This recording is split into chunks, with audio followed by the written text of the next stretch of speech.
Praise the lord.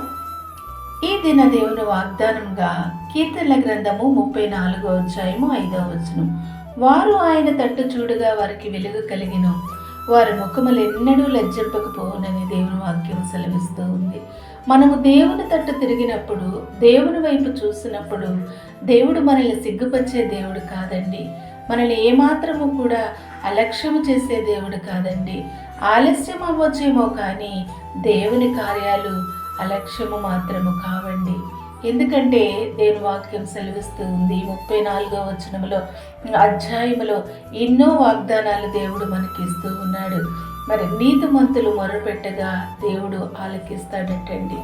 మరి ఎలా మొరపెట్టాలి అని అంటే, విరిగి నలిగినటువంటి హృదయంతో ఆయనకు మొరపెట్టాలి. విరిగి నలిగిన హృదయమే ఆయనకి ఇష్టమైన బలి అని దేవుని వాక్యం సెలవిస్తూ ఉంది. ఎప్పుడైతే తను తాను తగ్గించుకుని దేవుని ప్రార్థిస్తూ ఉంటామో వారిని హెచ్చిస్తానని సెలవిస్తూ ఉన్నాడు. అంతేకాదు, నీతిమంతునికి కలుగు ఆపదలు అనేకములు, వాటినన్నిటి నుంచి కూడా తప్పించేటటువంటి దేవుణ్ణి నేనే అని దేవుడు తన వాక్యం ద్వారా మనకి తెలియజేస్తూ ఉన్నాడు. కాబట్టి మనం ఎలాంటి పరిస్థితిలో అయినప్పటికీ కూడా దేవుని వైపే చూడాలండి. దేవుని మీదే ఆనుకోవాలి, దేవుని ప్రార్థించాలి, దేవుని స్తుతించాలి, దేవుని ఆరాధించాలి, ఆయన్ని అడగాలి. ఆయనకు మొరపెట్టు వారికి అందరికీ, ఆయనకు నిజముగా మొరపెట్టు వారికి అందరికీ ఆయన సమీపముగా ఉంటానని దేవుడు తన వాక్యం ద్వారా తెలియజేస్తూ ఉన్నాడు. కాబట్టి మనము కూడా పూర్తిగా ఆయన మీద అనుకున్నట్టయితే కనుక మనము కలిగిన భయములన్నిటిలో నుంచి కూడా ఆయన తప్పిస్తాడంటండి. ఎందుకంటే మనం భయపడుతూ ఉంటాం. ఈ లోకంలో ఒక శ్రమ వచ్చినా భయపడతాము, ఒక ఇబ్బంది వచ్చినా భయపడతాము, అనారోగ్య పరిస్థితి వచ్చినా భయపడతాము. రోజు కూడా ఏదో ఒక విషయాన్ని గురించి మనం భయపడుతూ ఉంటాము. అందుకే దేవుడు అంటున్నాడు, నీవు భయపడద్దు, నీవు నా వైపు తిరిగితే కనుక నీ జీవితంలో గొప్ప కార్యం చేస్తాను. ఎందుకంటే దేవుని నమ్ముకున్నటువంటి వారిని ఎవ్వరూ కూడా సిగ్గుపడ్డటువంటి వారు లేరండి. అనేక మంది భక్తులు మరి పరిశుద్ధ గ్రంథములో ఉన్నారు. దావీదును బలపరిచినటువంటి దేవుడు, ఆశీర్వదించినటువంటి దేవుడు, మోషేతో మాట్లాడి మోషేను దీవించినటువంటి దేవుడు, దానియేలును, షడ్రకు, మేషక్కు, అబేద్నెగోలను వీళ్ళందరూ కూడా ఆపదలో ఉన్నప్పుడు దేవుని మీద ఆనుకున్నప్పుడు దేవుడు వారి శ్రమలన్నిటిలో నుంచి కూడా వారిని విడిపించి బలపరిచి ధైర్యపరిచి ఆశీర్వదించినటువంటి దేవుడు.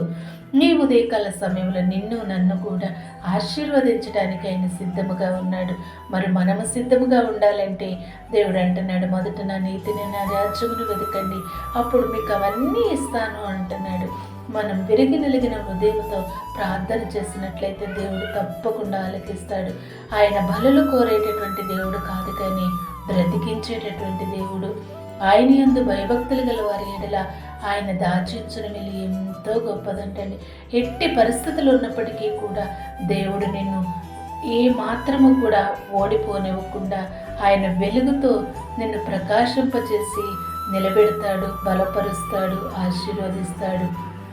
యెహోవా నాకు వెలుగాయే, యెహోవా నాకు రక్షణయే, నా ప్రాణ దుర్గమయే, నేను ఎవరికి ఎన్నడూ భయపడను, నేను ఎవరికి ఎన్నడూ భయపడను. కాబట్టి దేవుడు విరిగి నలిగిన హృదయం గలవారికి యెహోవా ఆసన్నుడంటండి. నలిగిన మనస్సు గలవారిని ఆయన రక్షిస్తాడటండి.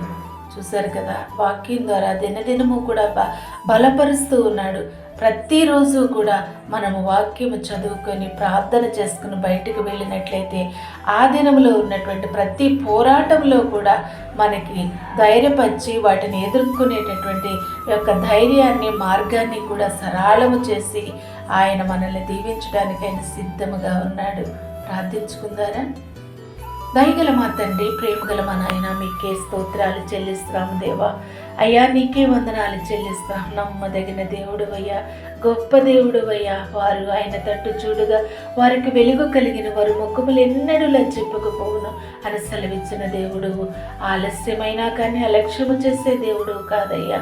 నీ బిడ్డల జీవితాల్లో గొప్ప కార్యాలు చేయడానికి మీరు ఎప్పుడూ సిద్ధముగా ఉన్నారు తండ్రి. నీకు స్తోత్రాలు, స్తుతులు, వందనాలు చెల్లిస్తున్నాం దేవా.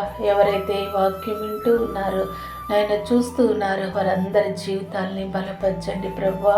నాయన, మేమందరము ఏక మనసుతో ఏకాత్మతో నాయన నీ సన్నిధిలో నాయన ప్రార్థించేటటువంటి వారి కింద నాయన మమ్మల్ని అందరినీ కూడా నీ కృప చేత బలపరచమని అడుగుచున్నాను తండ్రి. నీకు స్తోత్రాలు.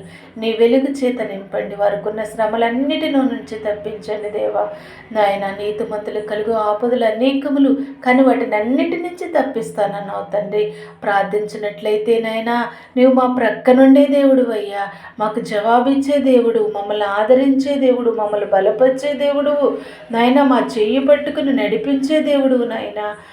ఒకవేళ తల్లి మరిచినా, తండ్రి విడిచినా నిన్ను విడువను ఎడబాయనని సెలవిచ్చిన గొప్ప దేవ, నీకే స్తోత్రాలు, స్తుతులు, వందనాలు చెల్లిస్తూ ఈ వాగ్దానం వింటున్న ప్రతి ఒక్కరిని కూడా బలపరచమని ప్రభువా.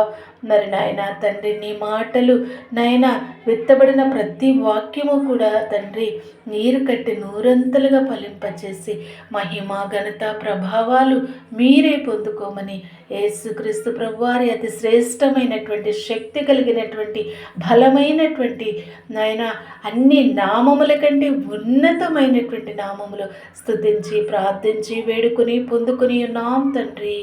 ఆమేన్, ఆమేన్, ఆమేన్.